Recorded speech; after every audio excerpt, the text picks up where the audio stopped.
Assalamu alaykum, hurmatli qarindoshlar. Biz qarindoshlarning bizdan so'ragan savollariga asosan bir kichik video tayyorlab keldik. Biz bu darsimizda var bilan bir turkum forzatsiyonlar birlashib kelgan holatdagi ma'nolari bilan tanishib chiqamiz.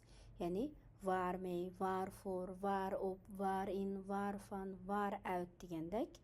Qanamsa diqqatinglar darsimizda bo'lsin. Var meyning ma'nisi yani nima bilan yani met what dormidol von what yani nima maqsadda nima bilan degan ma'noda.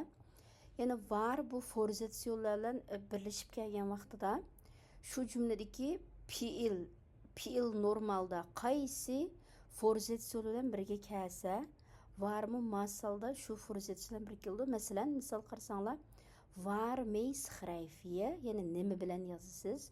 Çünkü normalde hem x schrijf met in pen deb yani meyadaki var may metninki özgergen şekli yani x schrijf met in pen deb yani kalem bilen yazımen schrijfen met normalde mı schrijfen yani bir nas bilen yazmak desek met bilen keledi şun var may schrijfiye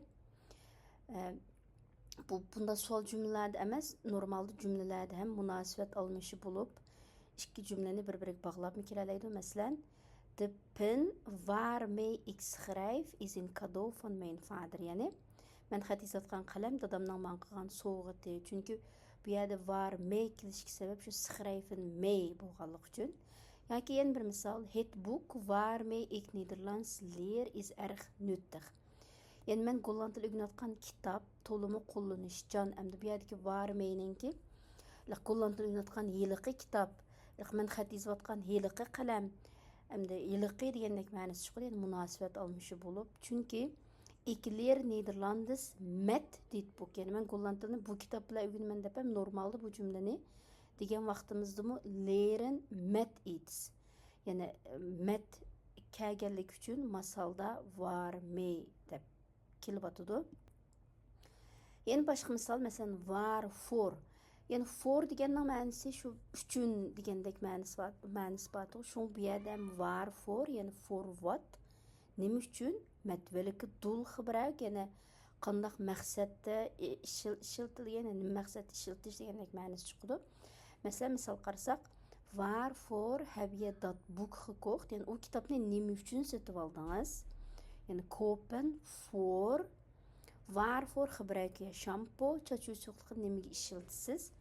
Ik gebruik shampoo voor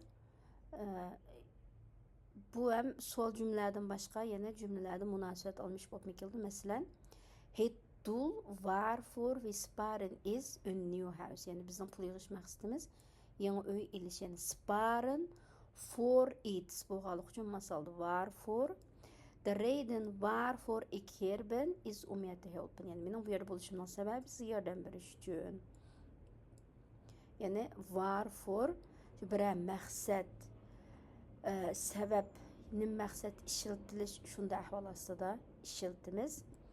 Yani bir misal waarop, yani waaropning ma'nosi op wat, welke plaats of tijd gebruik. Yani normalda op degan forzatsiyonni biz ham bir narsaning ustida bir o'rin-joyni ifodalagan vaqtimizda va yoki bir vaqtda ishlatdik. Shun var op ham o'xshash. Masalan, var op zit je? Ik zit op stoel. Yani nimada o'tiryapsiz? O'rindiqda o'tiryapman. Normalda ik zit op stoel, yani zitten op iets. Waarop sta je te wachten? Ik wacht op mijn vader. Yani kimni yoki nimani saqlayapsiz? Dadamni saqlayapman. Normalda ham wachten op, yani wachten degan fe'li doim op forzatsiyon bilan bir keladi. Shunga waarop sta je te wachten? Waarop heb je scriptie geschreven? Op een computer of met de hand? Yani o'qish bitirish maqolangizni nimada yozdingiz? Kompyuterdami yoki qalam bilanmi? Normalda ham ik heb op computer geschreven. Op computer bo'lganligi uchun masalda waarop. Waarop ben je het meest trots in je leven? Trots op. Trots degan fe'l ham masalda op bilan keladi. Shunga yani waarop. Ik ben trots op dat ik moeder van 3 prachtige kinderen ben. Yani hayotingizdagi eng faxrlanadigan ishingiz nima? Qaltis 3 farzandning onasi bo'lganligimdan faxrlanaman. Normalda trots op trotz degan fe'l ham op degan forzatsiyon bilan bir kelganligi uchun ham var, op degan bu munosabat almishi ishlatildi. Endi yana bir misol, yana var, fan, bu ham boshqalarga o'xshashlam.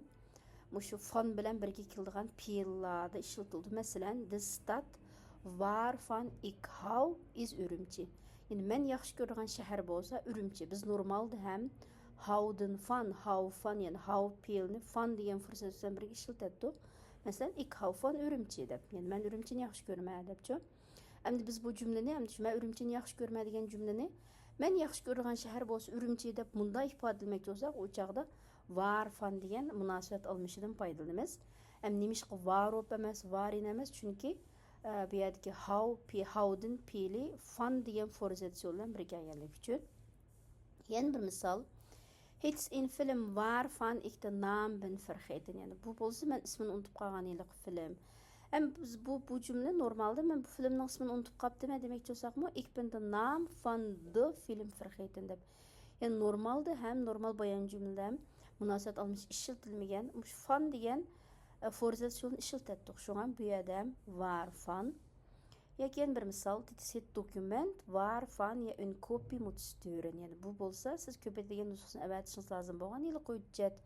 Biz ham bu yerda normalda bu jumlani normal bayon munosabat almish ishlatmay turib, oddiy shaklda ifodalagan vaqtimizda je moet een kopie van dit dokument sturen deb yana van degan so'zni ishlatdik. Shunga bu jumlani munosabat almishdan ishlatgan vaqtimizda u chaqda waarvan.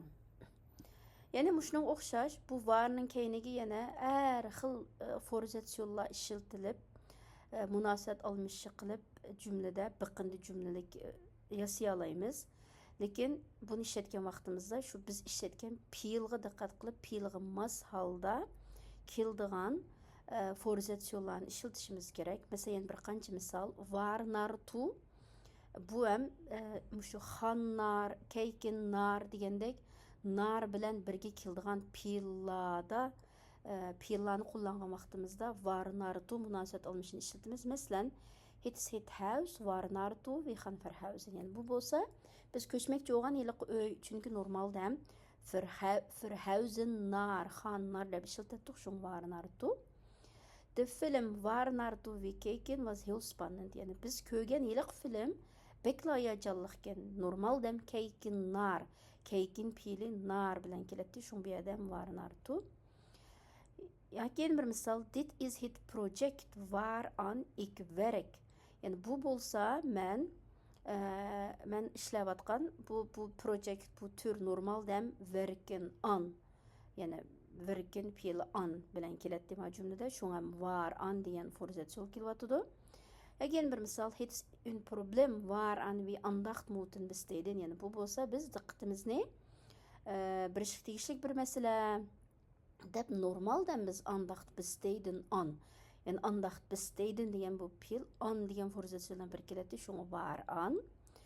Dit is het document waaruit ik de informatie heb gehaald. Yani bu bo'lsa men uchurlarni olgan yili hujjat shu deb normaldan informatie halen uit iets. Yani uchur ilish birayatni uchur ilish deb. Shun bu yerda ham waaruit kelyotdi. Informatie halen degan fe'lga asosan. Dit is het huis waarin ik ben opgegroeid. Yani bu bo'lsa men cho'ng bo'lgan yiliq uy. Normaldan biz opgroeien in. Opgroeien degan fe'lni in degan forzatsiyon bilan birga ishlatdik. Shun mas holda bu yerda var in kelyotdi. Qisqasi yig'inchoqlasak, bu var forzatsiyon bilan birga kelgan vaqtida boya sizlar ko'rgandek, yani var for, var op, var in degandek, shu biz ishlatmoqchi bo'lgan fe'lning mas holda qanday forzatsiyon ishlatsak, bu varga ham shu xil forzatsiyonni qo'shib turiblam jumlani biqindi jumlaga aylantiramiz. Shu amaliyotda bu grammatikami bek tas emas. Inshaalloh bu misollarimizdan sizlarga tushunishli bo'lib ketgan bo'lishini umid qilamiz. Savolinglar bo'lsa, bizga uchur orqali avatsanglar, biz shundaq darsdan tayyorlash orqali javob beramiz. Ma'qul bo'lsa, keyin qitimliq darsimizda ko'rishaylik. Omon bo'lgaysizlar.